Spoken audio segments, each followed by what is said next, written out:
एक बड़े और व्यस्त शहर में एक परिवार रहता था जिसमें पिता विजय, माँ संगीता और उनके दो बेटे आर्यन और वैभव। एक बेटी पूजा थी। ये परिवार एक सुखमय जीवन जी रहा था, लेकिन समय के साथ उनके बीच में आपसी समस्याएं बढ़ने लगीं। आर्यन और वैभव दोनों ही पढ़ाई में बहुत अच्छे थे, लेकिन आर्यन हमेशा अपने छोटे भाई वैभव से आगे निकलने का प्रयास करता था। वैभव एक सौम्य और शांत स्वभाव का लड़का था, जो कभी प्रतिस्पर्धा में दिलचस्पी नहीं रखता था। लेकिन आर्यन की लगातार सफलता से उसे आत्मविश्वास होने लगा। इससे घर में तनाव बढ़ने लगा। एक दिन आर्यन ने खुद को साबित करने के लिए इंजीनियरिंग में प्रवेश परीक्षा में बहुत मेहनत की, जबकि वैभव ने अपने दिल में सुनते ही कला और संगीत को आगे बढ़ने का निर्णय लिया। जब आर्यन ने परीक्षा में सफलता हासिल की, तो उसने अपनी जीत का जश्न मनाया, लेकिन घर में अपनी माँ और पिता के सामने वैभव के प्रति उसके व्यवहार में बेशर्मी बढ़ गई। इस स्थिति को देखकर पूजा ने सोचा कि वो अगर इन दोनों भाइयों को एक साथ लाने की कोशिश करेगी, तो शायद स्थिति सुधार कर सकती है। उसने एक शाम अपने परिवार को डिनर पर बुलाया और सबको एक जगह एकत्र किया।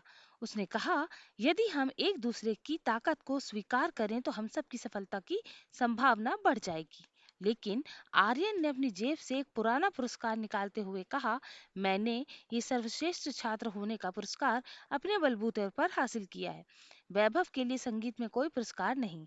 इसका वैभव पर गहरा असर हुआ और वो अपने भाई से और भी दूर हो गया। कुछ दिन के बाद शहर में एक बड़ी घटना घटित हुई। एक भूकंप आया जिसने पूरे शहर को हिलाकर रख दिया। विजय और संगीता अपने बच्चों को सुरक्षित स्थान पर ले जाने का प्रयास करने लगे। इसी दौरान उन्हें अपने पड़ोसी का एक बच्चा गंभीर स्थिति में मिला। उन्होंने उस बच्चे की मदद की और उसे सुरक्षित स्थान पर ले जाने की सहायता की। भूकंप के बाद विजय ने देखा कि उनके परिवार में एक अलग सा एहसास आया है। आर्यन और वैभव ने एक दूसरे के साथ मिलकर अपने परिवार को सुरक्षित रखने में योगदान दिया। इस आपात स्थिति में उनके बीच की प्रतिस्पर्धा खत्म हो गई। जब आपातकालीन सेवाएं समाप्त हुईं, तब चारों भाई बहनों ने आपस में चर्चा की। उन्होंने महसूस किया कि वो एक दूसरे के लिए कितने महत्वपूर्ण हैं।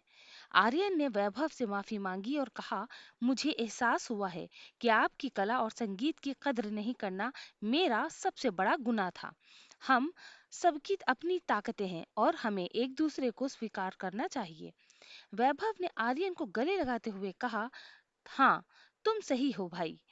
हम भाई हैं और हमेशा एक दूसरे का साथ देना चाहिए। इसके बाद परिवार में एक नई ऊर्जा आ गई। उन्होंने मिलकर न केवल एक दूसरे और बेहतर समझा, बल्कि पूरी ताकत एकजुट होकर सामने रखी। आर्यन इंजीनियरिंग में आगे बढ़ा, वैभव ने कला के क्षेत्र में नाम कमाया और पूजा ने दोनों भाइयों के बीच की खाई को भरने का काम किया। समय के साथ उनका परिवार एक सफल और खुशहाल जीवन जीने लगा और सबने मिलकर एक नया अध्याय शुरू किया, जहां प्रतिस्पर्धा नहीं बल्कि सहयोग ही सबसे महत्वपूर्ण था।